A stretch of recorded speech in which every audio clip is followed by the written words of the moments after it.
Okay, so I just want to stop you there before you try and reach through the screen and give me the old nursing home special and smother me with a pillow. I appreciate that the title of this video is choosing violence. That's on me. Saying that XP2 is better than all the real black and white films, I can see why that might upset some people. But I stand by it. For my workflow anyway. In this video, I'm going to talk about Ilford XP2 and how it has cemented itself into my workflow. And by doing so, it may help you speed up your own workflow or tweak your output in a beneficial way. Although those sound like horrible corporate words, I don't like those. This might be fucking useful to you, basically, is what I was thinking of saying there. You may find this shit remotely useful. Sick, mate. That's better. Anyway, onwards with the video.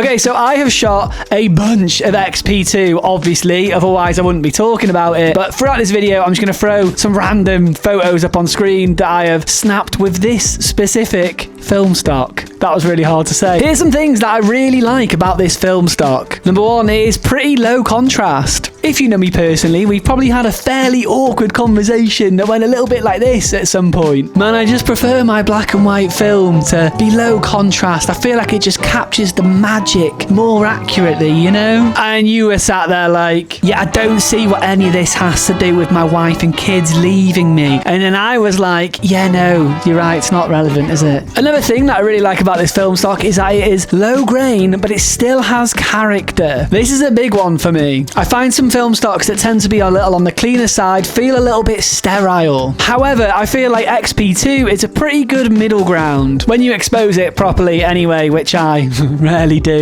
Lol.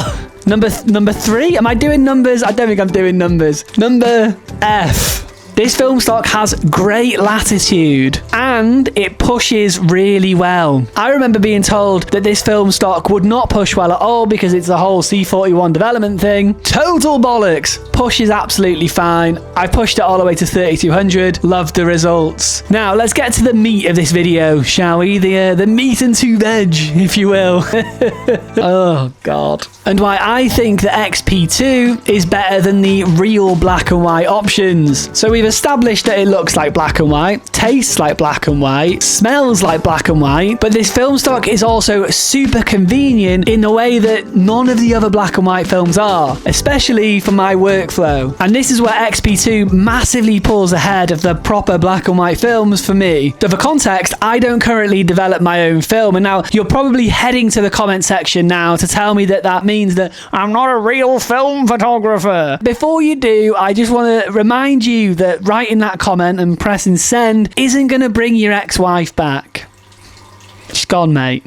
You need to let it go. My main reason for not developing my own film at the moment is simply because I don't have the time. For anyone who doesn't know, I'm a full-time self-employed photographer and videographer, and so whilst it's more expensive for me to essentially delegate the developing and scanning to a lab, what that buys me in terms of time is extremely valuable because there's not enough hours in the day for me to wear all the hats of being self-employed. It's just bonkers. If you are self-employed, you'll immediately understand what I'm saying here. Anyway, because XP2 is processed C41, it means two things, especially here in the UK. The development is way cheaper and you can get your photos back about 2 weeks quicker than the standard black and white development and scan takes. I can typically get my C41 scans back within 24 hours. So when you have clients breathing down your neck, that's a pretty big difference between 24 hours and 2 weeks. If you're just starting out shooting film and don't want to jump in with a whole developing, scanning your own stuff yet, the longest wait on planet Earth is waiting for your photos to come back, right? So given that a lot of labs offer express C41 turnaround, it's a pretty big plus. You can also save some money on development too. Yes, the film stock is generally more expensive than things like Kentmere Pan 400. Sick film stock, by the way. There'll be a video at the end of this one where you can watch me talk about it if you like.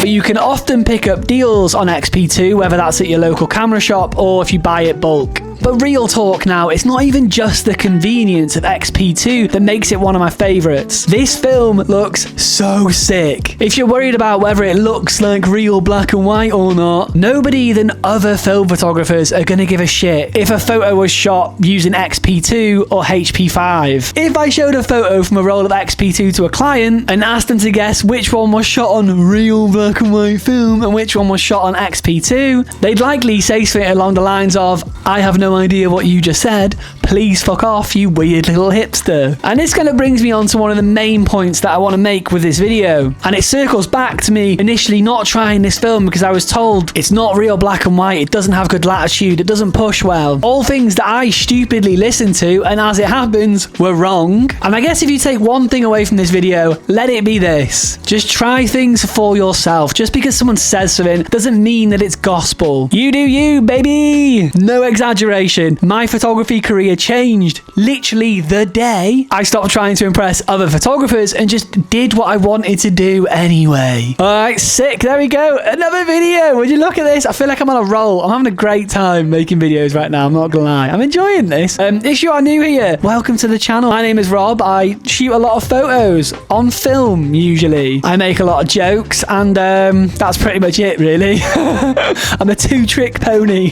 Shit photos, shit jokes. Whee! Anyway, if you're interested in any of that, please do consider sticking around and subscribing to the channel. If you like this video, make sure you like it. It's good to see you. Thank you for being here. I hope you are well. I hope your family is well. Please do provide your dog with a little belly scratch from me, and hopefully I will catch you in the next one. Peace. Hello, future Rob here. I'm editing this video, and one of the things I've decided to start doing when I do a video about like a film stock or whatever, I'm going to end the video with like full screen examples of all the photos that have been in this video. So if you're thinking of picking up this film, you can get like a proper good look at the photos. Let me know if this is a shit idea or not.